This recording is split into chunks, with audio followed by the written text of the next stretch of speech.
Happy Teacher Appreciation Week. Audrey, thank you so much for taking time on your Wednesday to share your new book, BaHaHa. You are so welcome. Thank you so much for having me. So BaHaHa is the companion to your first character, Milton the Bull, who we met in your book, Moo-Hoo. Can you tell us more about how you came up with this new character and this new story around BaHaHa and Babette? Well, Babette is a sheep who loves to laugh. She loves to be silly. And sometimes she does so because she doesn't like the icky feelings that she's feeling, which I think a lot of us can relate to, me especially. I know that in the first book, Moo-Hoo, I fully own the fact that I am a Moo-Hoo and I cry with all of my big feelings. But in many ways, I am more a BaHaHa than a Moo-Hoo. Hence why I love to write funny books for kids. So it was inspired by real life and also, again, my kids. Moo-Hoo is very much my son. BaHaHa is very much my daughter. Awesome. And before we jump in and meet Babette, it is Teacher Appreciation Week, and I know there's definitely been some teachers in your life that have inspired your own creative journey and supported it. So I just wanted to give you space to give a shout out to any teachers you'd like to recognize. I have many, but there are two that stand out. Mrs. Weiss was my third grade teacher, and from a very early time in my time in her class, she recognized that I love to write. And when we had creative writing time, she would give everybody 2 sheets of paper, except for me. She would give me 10 because I would fill those up in no time. And she would always say to me, Audrey, I just know you're going to be a writer. And just hearing those words were very affirming for someone like me who, didn't necessarily believe that I could do it. And then my second teacher that had another huge impact on me was actually my high school yearbook advisor. And again, she really encouraged me to follow my passion, and she surprised me at my Florida book signing for BaHaHa. I hadn't seen her since I graduated high school, which we don't need to talk about how long ago that was. But she surprised me and showed up to get her own copy of BaHaHa, and that was so incredible. That's and her awesome. name is Miss Lazar. Thank you. Well, thank you for sharing that, and thank you to Miss Weiss and Miss Lazar for encouraging you and supporting you, so we get to share your stories here now on Story Voice. So that's awesome.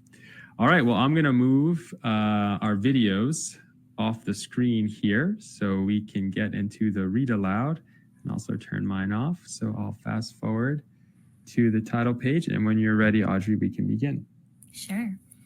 BaHaHa by Audrey Perot, illustrated by Ross Burek. Babette's life was filled with joy. She loved to giggle and act silly. Her laughter could be heard across the pasture for miles. BaHaHa! Babette loved to make others laugh too. That's why her friends called her BaHaHa. I'll always be here for my friends. She laughed when something was funny. Who wouldn't? I think I made it one size too big. She laughed when she was surprised, excited, and glad. BaHaHa!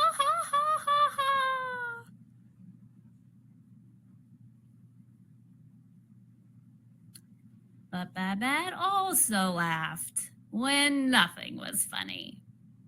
She laughed when she was nervous and when she was scared. Don't look down.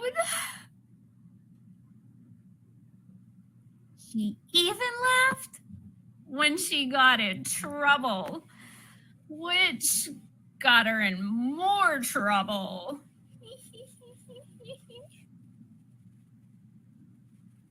Babette didn't like feeling bad or mad or sad. It was easier to cover up those feelings with silliness. Besides, she was BaHaHa. It was practically her job to laugh and make others happy. But hiding her true feelings was tangling her insides into a knot. The problem was the knot was getting bigger, and it gave her a bellyache. Maybe acting happy all the time wasn't all it was cracked up to be. She wondered if a loop-de-loop ride would untwist the knot. Nope. A sheep shake? Also no.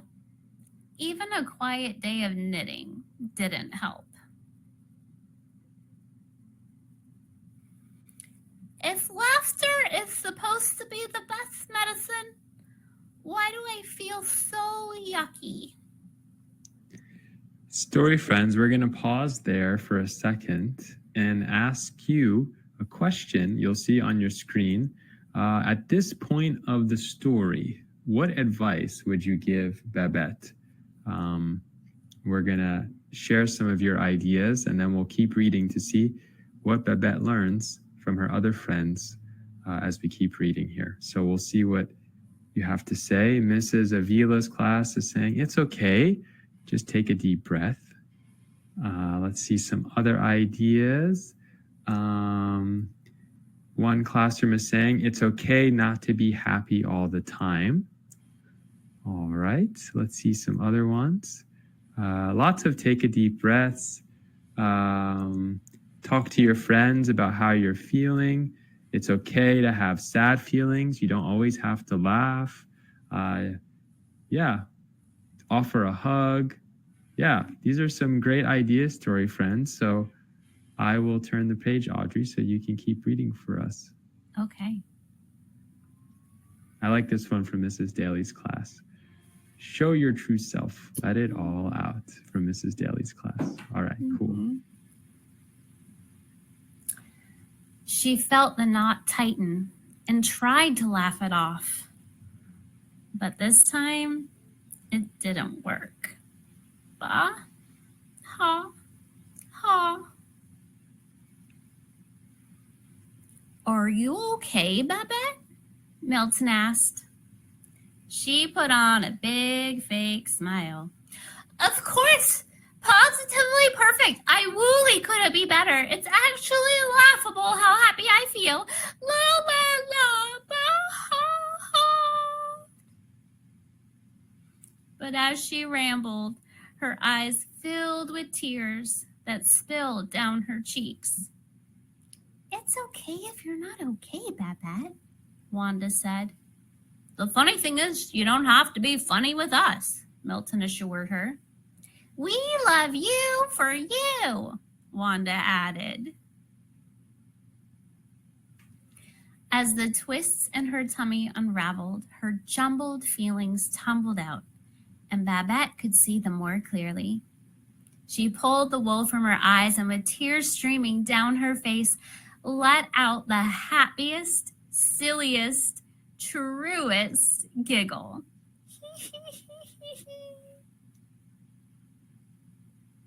I feel sheepish for hiding my feelings, said Babette. That's okay, too, replied Wanda. All feelings are welcome here, said Milton. Friends don't have to pretend.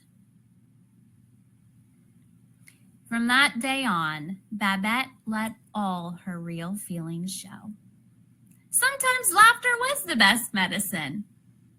Other times, they shared a good old-fashioned cry and all the feelings in between, because that's what true friends do. And that's no joke. I made it with sauce too.